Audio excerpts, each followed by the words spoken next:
I'm hungry.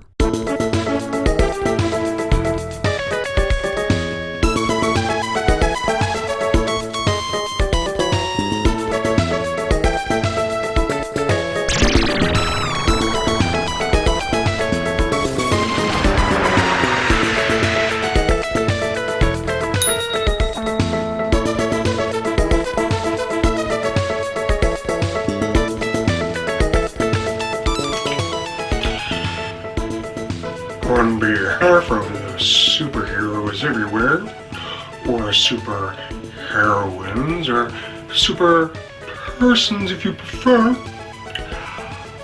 I bid you welcome. If there are no further announcements, let's proceed.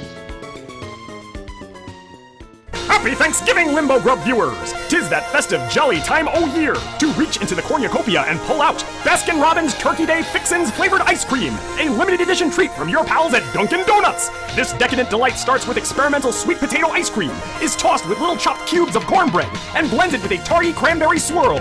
Add to this mixture a bevy of holiday spice, and you'll be immediately transported to that magical place. It's all the most popular Thanksgiving sides in one glorious scoop. Happy holidays! Happy holidays! While the merry bells keep ringing. Hold the f*** up. Let's not get ahead of ourselves. I have no idea why Thanksgiving has become what it has become. The red-headed stepchild of holidays. The forgotten, neglected day of the year. Sadly, I bet it has a lot to do with the advent of the internet and the way people communicate nowadays. We have in our pockets infinite amounts of stimuli. We don't need to rely on the things that we used to occupy our minds, i.e. family values, friendship. Even talking on the phone isn't as popular as it used to be back in the day. So you take a holiday like Thanksgiving, which is all about togetherness and having nowhere to run from your family members, it's gonna get lost in the crowd, unfortunately. And I can recall that Thanksgiving was a big deal in my household. As a kid, yeah, nothing could touch Christmas as far as being your favorite holiday, but Thanksgiving was a pretty close second. Not only was it the first day where those holiday feelings started to stir up, but there was so much that went into Thanksgiving. Waking up bright and early to watch the parade, there was the Channel 2 broadcast and the Channel 4 broadcast, and to this day I still don't remember which one is the good one. There were the moments leading up to dinner where not only would you be teased by the smells in the oven, but there were all sorts of fun hors d'oeuvres to snack on. Things that you would never see for the whole rest of the year. Mixed nuts and shrimp cocktails. It made the day seem extra special to see these foods that you would never normally see. And of course it was cool seeing family members slowly trickle in, each one having their own foil-wrapped goodies to pop in the oven. Faces that you'd only see tops 4 or 5 times a year. Aunts, uncles, nephews. And even as a kid, there was just something about hearing all the voices on top of each other. I was just a stupid kid. I wasn't engaged in most of these conversations. I didn't even know what these people were saying to each other.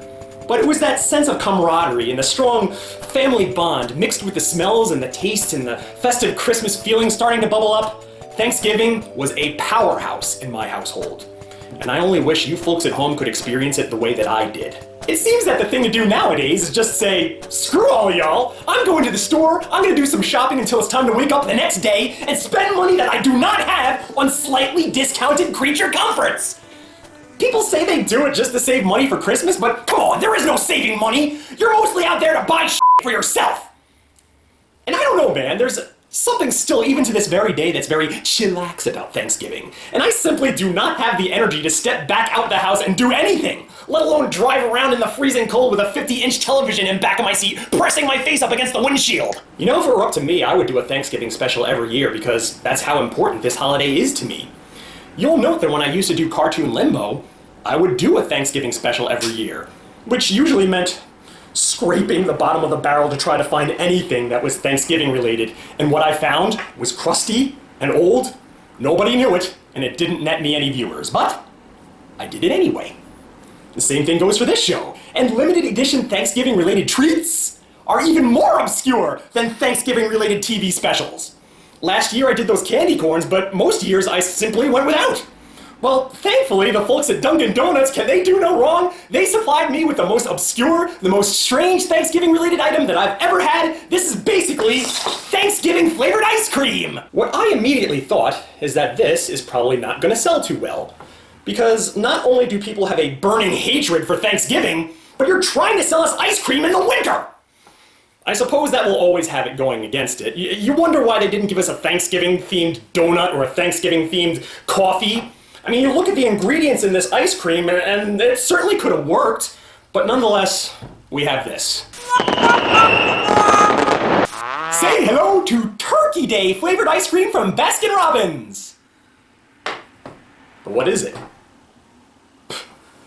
I knew I had this thing here for a reason. According to the official Baskin-Robbins website, the authentic sweet potato ice cream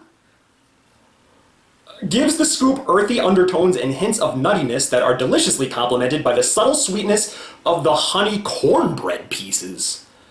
The autumn spice flavor infuses hints of your favorite Thanksgiving spices with notes of cinnamon, cardamom, clove, sage, and thyme.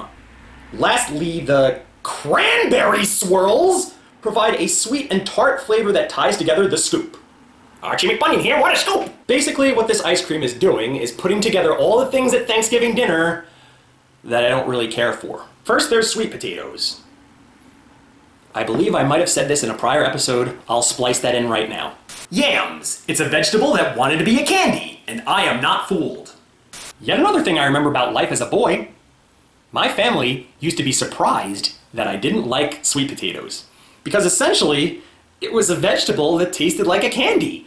And it was that disconnect that was the thing that I hated the most about it. You look up in the dictionary the word juxtaposition, and all you'll find is a single picture of a sweet potato. Because that's what it is. And the more cinnamon and sugar and marshmallows you cram into that yam's asshole, the more I hated it. And I wasn't the biggest fan of potatoes either, but at least a potato tastes like what it's supposed to. I mean, as far as I've been taught, a potato is supposed to taste like a potato. What is this weird looking potato over here? The yam! You open it up and it's bright orange in color and you take a bite, it don't taste like a potato! It just tastes like a giant mound of spice, like you overspiced the thing! We move from there to the cornbread.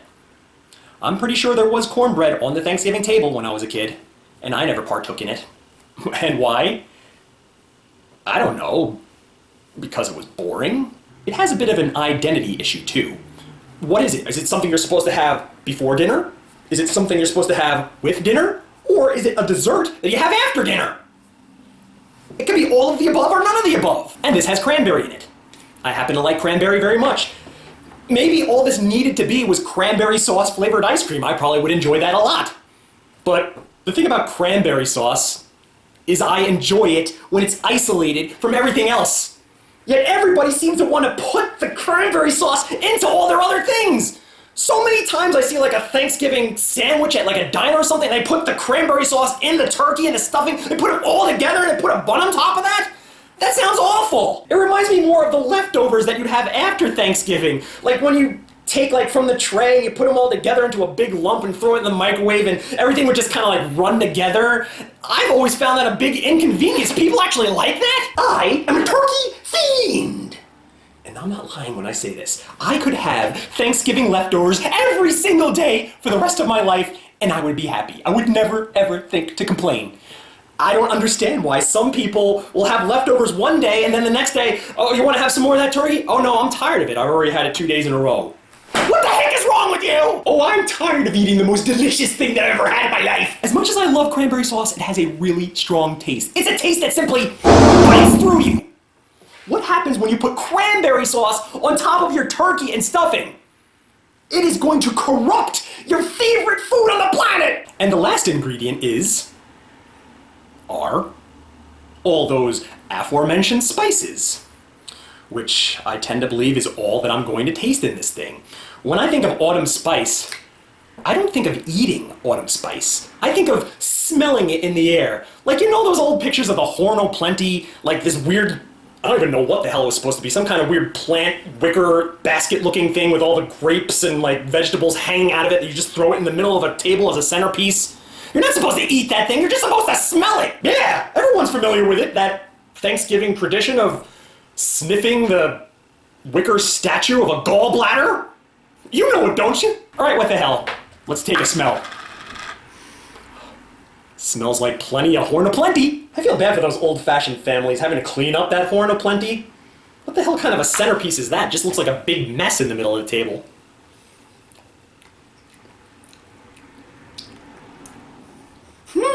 Oh, wow! What they have done with this is wholly unbelievable. I'm going to start out with this positive first because I really don't have too much to say about it, so I'll just get it out of the way. You don't taste the cranberry.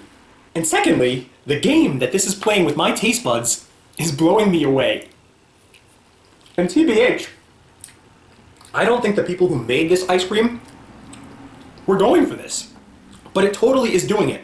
This tastes exactly like cold Thanksgiving turkey. Two amazing things are happening here. Number one, it's the spices that they used here perfectly simulate the taste of a Thanksgiving turkey. At least in my mind. Because it has a lot of those same spices that you'd find in like a pumpkin pie or something like that. Which, you know, it's going to send shots off in your brain and you're immediately going to connect that with Thanksgiving dinner. But number two, the cornbread that is in here, the way that it smushes up against your teeth, it feels like you're eating turkey. It's that oh so slight taste of the cornbread mixed with the spices together that just, it puts together a taste that's completely original and unique and all by itself. You don't taste any one ingredient, you just taste this marriage of tastes, and wow. You know what? It tastes almost exactly like that turkey flavored candy corn that I had last year. And I gave that big props, so how can I not give this one big props as well? I give this the grade of 4.5 stars. This is so perfect an accompaniment for Thanksgiving dinner, I don't even know where to begin. I think Baskin-Robbins should sell this by the half gallon. It'll fly off the shelves. It's got it! I mean, yeah, people do not care about Thanksgiving so much anymore, but all people need to do is try this once, and they're gonna be hooked. You might not get a lot of customers right away, but those customers are going to be repeat customers. And if there's anything that the internet age has taught us, is that people are constantly in contact with one another. One person tries this, they're going to recommend it to their friends, soon everybody's going to be trying it. And with that, it all comes full circle. Looks like I learned a bit of a lesson here today, folks. The internet age can be pretty festive if you sit back and give it a chance. It's not all gloom and doom like I originally say. I mean, true, yeah, family values have been buried under a giant rock, under miles and miles of cold earth, but using the power of the internet, I think we all can remove that rock and dig with our fingers underneath the soil and pull those little grub worms up and resuscitate them to their prior glory. It's your good buddy DJ Clive saying, Happy Thanksgiving to y'all, and until next time, I'll see you in Limbo.